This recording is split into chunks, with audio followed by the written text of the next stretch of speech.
Ever added CSS to your web page, refreshed, and nothing happened? Super frustrating, right? Don't worry, you are not alone. In the next few minutes, I will show you the most common reasons your CSS is not working and how to fix them fast. And by the way, if you are new to HTML and CSS, hit that subscribe button for more beginner-friendly tips. Let's jump in.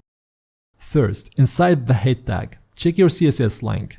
Beginners often forget to add the rel style sheet or type the wrong file name like styles.css instead of style.css. Another common one is putting the CSS in a folder but not updating the path. And here is a silly but real mistake. Make sure you actually saved your file before refreshing the page.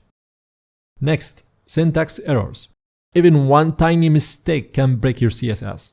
Common ones are missing curly braces, forgetting semicolons, typos in properties like background instead of background, or using equal sign instead of colon like this.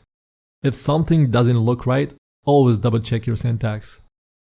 Now let's talk selectors. A big mistake is mixing up classes and IDs, like this for example. Also remember that CSS is case sensitive. Capitalized .text and lowercase .text are not the same. And here is a big one, specificity. The paragraph here will be blue because p.text is more specific. Also inline styles like this will override both. And don't forget, if two rules are equally specific, the one written last always wins. Sometimes your CSS is fine, but your browser is loading an old version.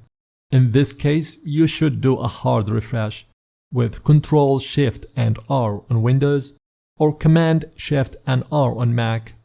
If that doesn't work, rename the file or add a version to the file like this. That forces the browser to reload the latest version.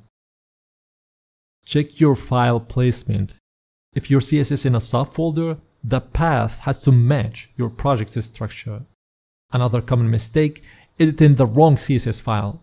Beginners often have multiple style.css files and update the wrong one. Also make sure your HTML is valid. A missing doctype HTML or broken tags can sometimes mess with the styles. Finally, a few etceteras. Some beginners write CSS in their HTML without style tags. This won't work. Others forget to link the CSS entirely. And remember, align styles always override external CSS, so remove them if you want your style sheet to take control. And that's it. Check your link tag, save your files, fix any typos, watch your selectors and specificity, clear your cache, confirm your file path, and avoid inline styles. Those are the top reasons CSS breaks for beginners. If one of these fixes helped you already, give this video a quick like so more beginners can find it. And don't forget to subscribe so you never waste time on these tiny mistakes again. And see you in the next one.